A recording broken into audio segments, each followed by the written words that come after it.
Sa mga evacuation center na nagpalipas ng gabi ang daan-daang residenteng nasunugan sa Recto, Maynila kahapon. Ang iba naman nasa kalsada. At mula sa Maynila may unang balita, si Darlene Guy. Darlene? Ivan, mahigit 300 pamilya yung nawalan ng tirahan dahil sa sunog dito sa Barangay 310 sa Recto, Maynila. Yung ilan sa kanila ay dito sa tabing kalsada muna pansamantalang nanunuluyan dahil puno na yung covered court.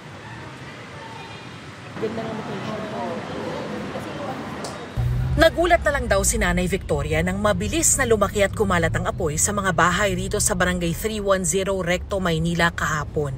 Tandaan ko lang kahapon po, umapoy na. Tapos muhasok ako sa bahay namin. Kinuha ko yung apo ko tsaka yung anak ko isang buntis. Lumabas kami. Ngayon, sabi ko ng anak ko, kukuha lang ang anak kong damit. Hindi niya ako yung pinapasok kasi malaki na yung apoy. Dali-dali silang lumikas kaya wala silang naisalbang anumang gamit. Pasado 3:00 ng hapon sumiklab ang sunog. Umabot ng mahigit 4 na oras bago tuluyang naapulan ng mga bumbero ang apoy.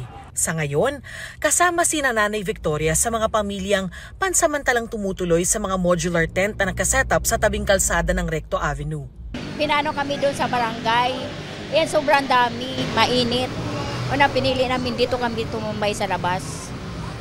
Kasi okay naman, binigyan naman kami ng tent. Ayun lang po, pag nag-ulan kami, mababasa talaga kami. Nandito naman sa covered court ng Barangay 310 ang mahigit 300 pamilyang nasunugan. May kani-kanya rin silang modular tents. Sabi ni Nanay Alona, hanggang ngayon ay hindi pa rin siya makapaniwala sa nangyari sa kanila. Blanco pang isip ko, mami. Umiyak nga ako sa nangyari, mami, kasi wala kami naligpit talaga, mami. Lahat ubos talaga sa lahat ng gamit namin, pati pera ko. Mahirap daw dito sa evacuation center. Pero wala naman daw silang magagawa sa ngayon kung hindi magtiis. Hirap talaga, ma'am, kasi hindi ka sanay sa ganito. Tapos hindi rin ako nakatulog. Hindi ako makatulog sa ibang lugar. Ayon sa mga kinatawan ng Manila Department of Social Welfare na nandito, pinakain na nila ang mga residente. Isa-isa na rin daw silang kinukumusta para malaman kung ano ang pwedeng maitulong sa kanila.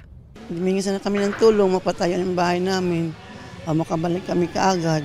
Sana po, bibigyan niya kami ng mga kailangan namin dito sa kagaya ng bungot, banig, yung mga damit, mga gamot, saka yung pagkain namin kasi wala naman kaming hanap buhay.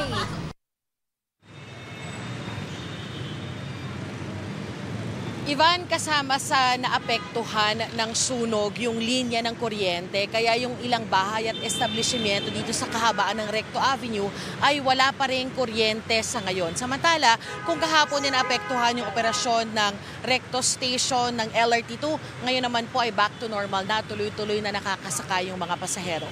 Yan ang unang balita dito sa Maynila. Ko si Darlene Guy para sa GMA Integrated News. Kapuso, para laging una ka sa mga balita, bisitahin at mag-subscribe sa GMA Integrated News sa YouTube. Sa mga kapuso abroad, samahan nyo kami sa GMA Pinoy TV at sa www.gmanews.tv.